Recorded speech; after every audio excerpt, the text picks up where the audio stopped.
Alright mga Lodi Bros, isang makulimlim na araw na naman. So isang quickie lang, no?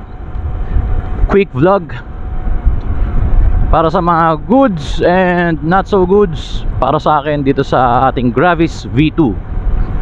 Alright.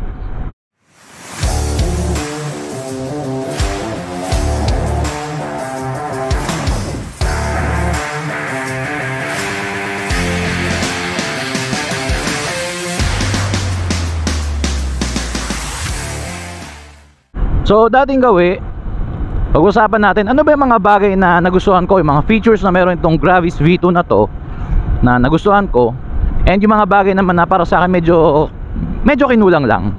Hindi naman totally ayaw natin, pero pwede pa sanang ma-improve. So alright, unang nagustuhan ko rito sa Mio Gravis V2 na to is yung kanyang size, which is hindi sobrang liit tulad ng ibang mga scooters na na-drive ko na. Para sa height ko, na round off na natin sa 5'10", I can say na hindi ako mukhang, ano ba masasabi ko yun? Kengkoy, no? Kasi hindi sobrang laki, hindi rin sobrang liit. Para sa akin sakto lang yung size ng Gravis V2. And then hindi rin masyadong mahihirapan yung mga not so tall riders like mga 5'2", 5'3". So masasabi kong mas babagay ito sa nakararami. Kasi yung isang motor namin, same segment, 125 din, pero malaki tingnan eh. Nahihirapan doon si Mrs. Eh ang asawa ko hindi makatangkaran, nasa 4'11 lang, pag nakasapatos 5 flat. So nahirapan siya doon. Pero itong Mio Gravis V2, mas nadadalian siyang i-drive to kasi hindi masyadong malaki para sa kanya. And kapag ako naman ang nagda-drive, hindi rin masyadong magmumukhang maliit yung motor sa akin. Pangalawa, gustong gusto ko yung size ng gulong nito. Malapad. Comparing sa ibang mga 125cc na motor, para sa akin mas kumpiyansa ako dito sa mga cornering. Dagdagan pa ng pangatlo, which is yung kanyang fuel tank. Yung location na, hindi ko sasabi yung fuel tank capacity, dahil nasa may bandang footboard ang location ng ating fuel tank. Lalo na kapag ka nag full tank ka nito, yung bigat nasa may bandang ilalim, hindi siya top heavy, which makes the bike feel mas maganda i-corner. Yon, parang mas stable siya. In fact, kapag humahataw tayo ng konti sa mga kurbada, aminin natin masarap naman talaga humataw sa kurbada eh. Pero syempre alamin mo yung limit mo, pati yung limit ng motor at ng kalsada, di ba? Pero what I'm trying to point is, kapag nagko-cornering tayo gamit itong Mio Gravis, ang sarap ikurbada, hindi ka masyadong maiilang, tapos hindi mo ma-feel na parang gusto kang itumba ng motor. Parang planted lang siya. Yun yung kagandahan dito. So handling wise, masarap or maganda ang pakiramdam kapag dinadrive mo ang Gravis. And then next, ang nagustuhan ko sa motor na to is yung kanyang design. Subjective po yan mga Lodi Bros. Hindi lahat magagandahan sa bawat design ng motor. Pero for me, gustong gusto ko yung design niya. Pati yung kulay niya, which is matte. Ito ay petrol blue. And then meron ding tinatawag na matte brown, which is yun yung kulay kape, and the matte black. Para sa akin kasi maganda naman yung glossy, pero yun dapat himas ka ng himas eh. Kasi mas maganda yung lagi mo siyang nakikita makintab. Pero ito, gusto ko kasi konting punas lang, madali lang siyang malinis. Kasi hindi man talaga siya likas na makintab. And then next, gustong gusto ko yung kanyang under seat storage capacity. Malaki at malapad. Then kasya rin yung aming usual na ginagamit na helmet, which is yung half face. Hindi ko pa na-try ang full face, pero parang hindi siya kakasya lahat. Siguro depende kung ganong kalaki ng shell, depende sa brand. Pero yung mga half face helmet, kasya yan. Especially the way na kung paano mong ilalagay yung helmet, which is patihaya, na para sa akin na wise move yun. Kasi kung nakataob yung helmet, ang hirap ng lagyan ng iba pang mga things once na may helmet na nag-occupy ng underseat storage mo. Unlike pag nakatihaya, yung mismong hollow na part o yung malalim na part sa helmet mo, pwede mo na rin paglagyan ng mga small items like phones, gloves, at kahit ano pa, nakakasya doon sa mismong shell ng helmet. So isa pang nagustuhan ko is yung engine nya. So maraming pag-uusapan pagdating sa engine. Unang-una, yung power ng engine for me is enough. Hindi naman siya yung pinakamabilis na 125cc, pero hindi rin siya kasing bagal nung isa naming motor na 125cc din. I can say na adequate, sapat na sapat pagdating sa daily commute, and then may konting mga weekend rides sa medyo malalayo. So kung nasa highway ka, kahit pa paano, sa 80 kph hindi mo pa masyadong mafe-feel yung nanginginig yung engine. Hindi kasi katulad ng isang motor namin, pag nasa 80 na, mafe-feel mo nagva-vibrate na yung engine eh. Ito smooth pa rin siya. 80 oh, smooth pa rin siya. And then isa ring feature ng engine nito is yung pagiging torquey. May pagka-agresibo yung makina eh. Agresibong smooth, yun yung masasabi ko. And very responsive, to be honest.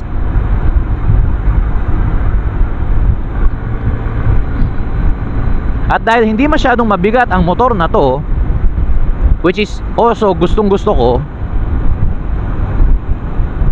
yung fuel consumption nito maganda rin. Hindi ko alam bakit yung iba sinasabi nila matakaw daw ang Gravis.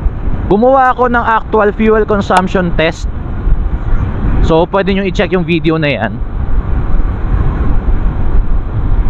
Umabot ng 59 kilometers per liter yung fuel consumption natin. Pero syempre medyo conservative yung speed natin, no? Nasa 50 to 60 kph, which is yun naman talaga yung normal driving speed natin sa araw-araw. Pero syempre ulitin ko, marami namang factors yan. Baka yung nag-test ng fuel consumption nila, yung iba is mas mabigat sa akin. Pangalawa, medyo mahangin yung panahon na yon at pasalubong sila. Pangatlo, baka may angkas sila. Pang-apat, baka hindi masyadong nakakondisyon yung motor nila. And also baka yung kanilang gulong hindi masyadong inflated or medyo kulang sa hangin. So maraming factors. Pero for me, fuel consumption ng Mio Gravis, panalo na.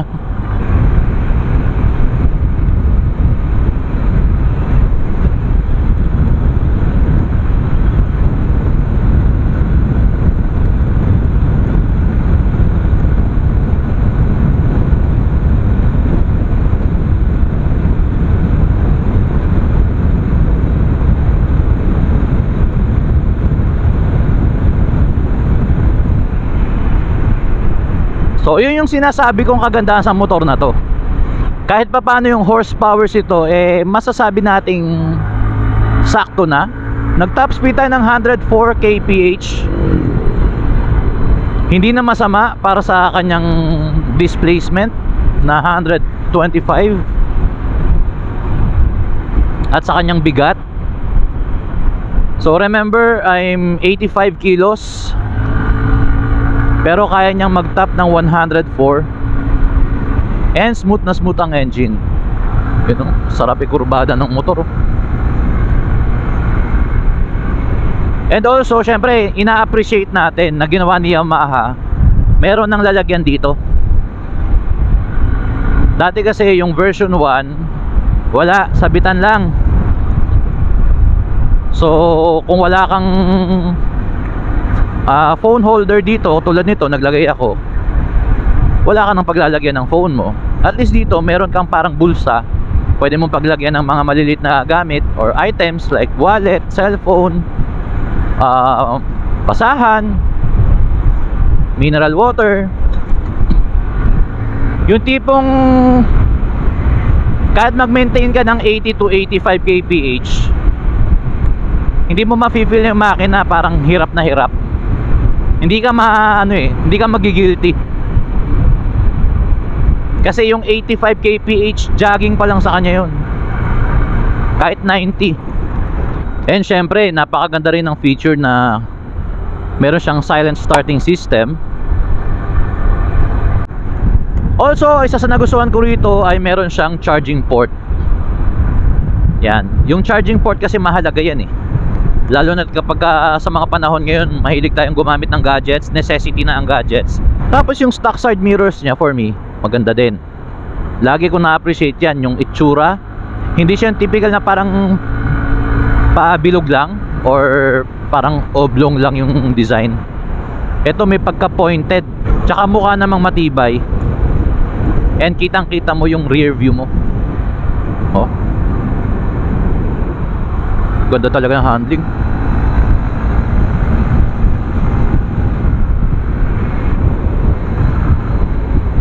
Quality ang handling. So what else? Instrument panel para sa akin, hindi ko siya masasabing gustong gusto ko, pero hindi ko rin naman masasabing ayoko. Kasi kahit pa paano nag-improve na siya kumpara dun sa unang design. Kasi yung unang design talaga parang yung size nung kanyang instrument panel parang pang brick game lang eh, maliit na kwadradong ganun. Ito kahit papano pinahaba, pero hindi pa rin naman ganun karami yung mga information na nandyan. Mga basic infos lang, like ng mga speedometer, yan, fuel gauge, and then yung fuel consumption, yung average, yung eco indicator mo na tinatawag, and then yung mga odometer, tapos yung trip meter, and dyan, yung mga kailangan lang na impormasyon nandyan. So don't expect too much, pero still it's an improvement compared to the previous model. And then yung mga switches, I can say na maganda yung quality. At ito pa pala, speaking of switch, gusto ko yung switch niya rito para sa kanyang idling start and stop system. Naka-separate siya doon sa electric starter switch kumpara doon sa isa naming motor.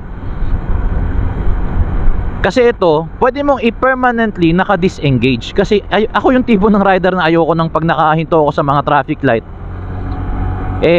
off ng off yung motor every 3 seconds after ko mag-brake. Medyo naaasiwa ako ng ganun. Gusto ko maandar lang siya. Ewan ko, yung iba okay naman sa kanila yon, kasi nakakatipid daw. Pero sa akin okay naman na umaandar lang, hindi yung off ng off. So kaya gustong gusto ko to, kasi pwede mo siyang i-disengage permanently, naka-off lang siya. O, di ba? Hindi ko ginagamit 'yan eh. And also, maganda rin para sa akin yung feature na yung fuel tank cap niya is nandito. So pag magre-refill ka, hindi ka nabababa ng upuan, or kung may angkas ka man, kailangan nyo pang bumaba dahil nasa ilalim ng upuan yung tangke. Pero this time, upo ka lang. Although sa mga ibang gas stations naman, patatayuin ka kasi for safety daw. Syempre susunod na lang tayo, but still good feature. U-turn tayo. Oop, yan. So still good feature na nandito yung kanyang fuel tank cap. So less hassle na. And then isa sa mga gusto kong feature nito is yung kanyang rear brake lever lock. Napakalaking pakinabang yan kapag magpapark ka sa hindi masyadong pantay na kalsada, like paahon or paabulusok. Mas masisecure mo yung motor mo na alam mong hindi siya didiretso, tutumba. So ilalak mo lang siya, and then pagka i-release mo, pipigayin mo lang ulit yung lever, and then okay na. Ganun lang siya kadaling gamitin. And then next, gustong gusto ko yung itsura nung harapan niya. Yung meron kang LED na headlight, tapos may DRL na parang pa letter U. So hinto tayo saglit dito ah. Gusto ko lang i-appreciate ninyo. So yan, di ba? Ang ganda tingnan. Parang baby Aerox. Tapos parang ang lapad-lapad ng harapan. Hindi siya yung mukhang parang sobrang liit. Ang dumi. Yun. So isa rin sa mga nagustuhan kong feature dito mga Lodi Bros is madali siyang i-center stand. Halos hindi ka mag-e-exert ng effort kasi nga mababa lang yung yung center stand niya, na konting apak mo lang Kahit maliit na tao, kayang-kaya tong i-center stand. So kahit hindi ko siya hatakan sa grab bar niya paangat, kayang-kaya to basta tapakan mo lang ng maayos yung center stand niya. So ito, sample. Hassle free, di ba? So kahit na mga medyo kaliitan na tao, kahit babae, hindi mahihirapan i-center stand to for sure. And then na-appreciate yung pagiging simple ng motor. Yung decals niya, ayoko ng sobrang daming stickers, lagi ko sinasabi yan. Malinis lang siyang tingnan. And last but not least, isa sa mga gusto kong feature dito ay by default, meron na siyang hazard light switch. Ito. Yan. So, kahit pa paano, medyo ano na rin yan. Magandang feature na rin na meron na siyang ganyan agad. Yung iba kasi kailangan pang maglagay, papalitan ng switch. Although madali lang naman gawin. Pero at least, ayan na, meron na. Okay, so ano naman yung masasabi kong hindi ko masyadong nagustuhan sa motor na to? Unang-una is yung kanyang presyo. Sa 93,000 pesos, marami ng ibang mga motor na may mas maraming offer na features sa ganong price point. So meron yang isang motor, di ba? May liquid cooling system pa pero less than 90,000 pesos. So ano-ano ba yung reasons bakit nasabi kong medyo nasa expensive side siya? Unang-una, braking system nito, wala na ngang ABS. Siyempre di ba tayo maghahangad ng ABS sa less than 100,000 pesos na motor, di ba? Pero wala pa siyang combi brake system man lang. Yung ibang mga kalaban nito na 125cc na same price at yung isa mas mura pa ng konti, merong combi brake system. Speaking, yan, Bergman, di ba? Combi brake system. So sana na-improve pa kasi safety ang pinag-uusapan natin. So kailangan kapag gumagamit ka ng gantong motor na walang ABS, walang combi brake system, mas maging maingat ka, lalo na kapag medyo may mga ganyang madudulas na kalsada, tapos eksakto pakurubada pa, di ba? So wag ka ng racing sa part na yan. Doble ingat. Then pangalawa, okay ako sa location ng tank. Ulit-ulit ko sinasabi yan, yung fuel tank nya. The problem is yung capacity, 4.2 liters. Maraming mga ibang motor ngayon, same segment, tulad yan. Mas malaki yung fuel tank capacity ng ibang motor na same segment dito, 125cc din. Merong 4.5, may 5.5. Pero this one, less than 4.5.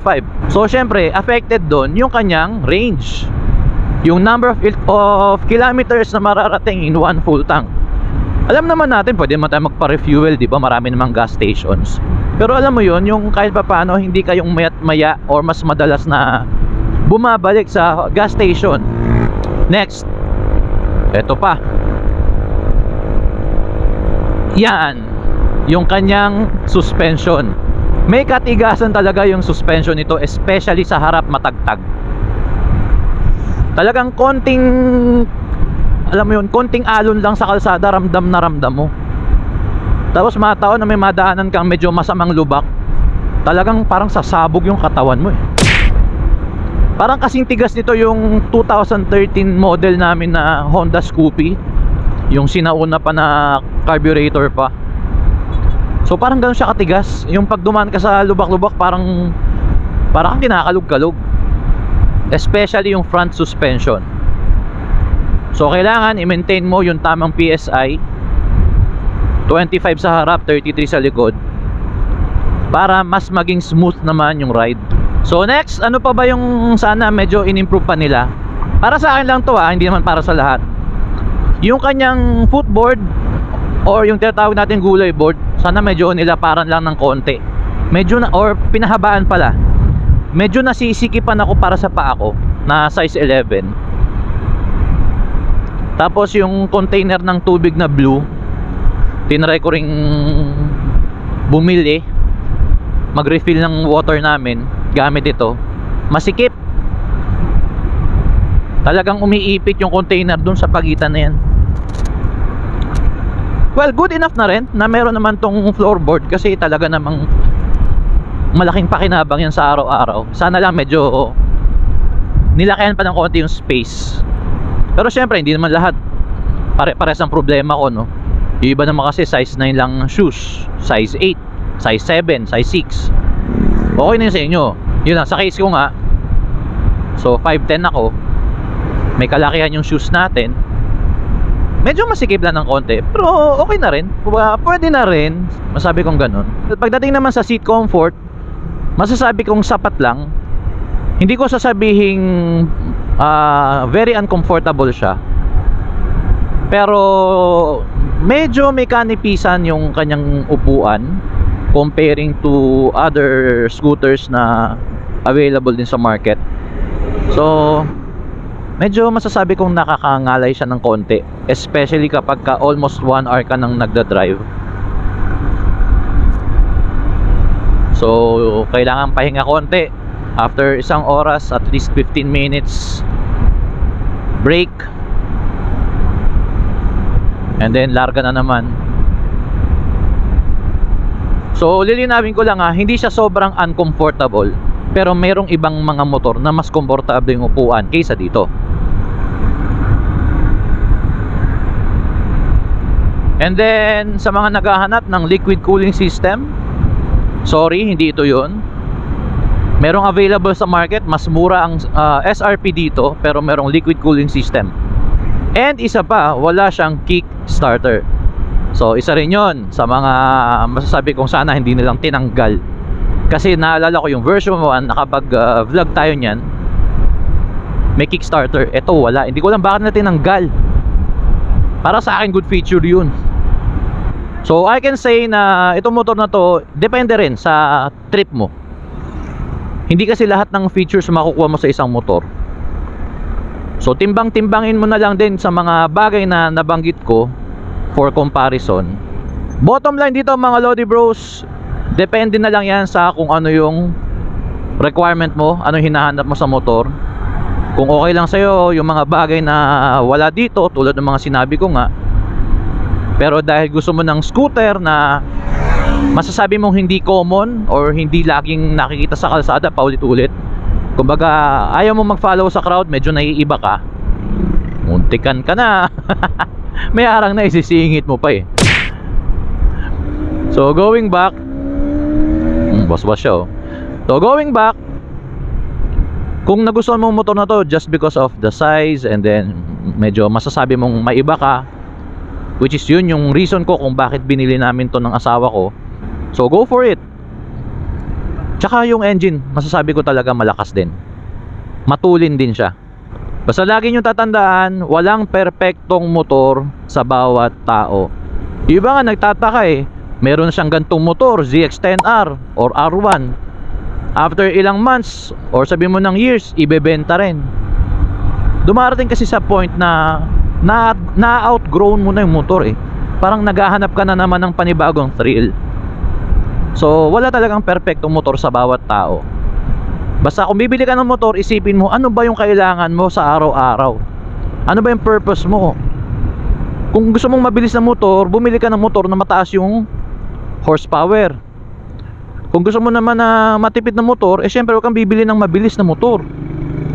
Ganun lang yun. Just follow your heart. Next. And syempre yung budget.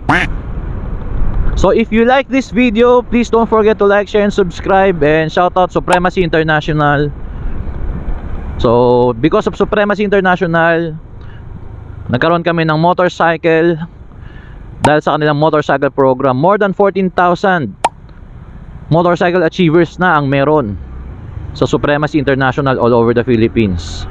So kung gusto nyo malaman kung paano nyo ma-avail one-time payment, just follow the program. In less than 1 year, fully paid ang motor ninyo. DM na lang. And this has been your bro nagsasabing always, ride safe and stay alive. God bless.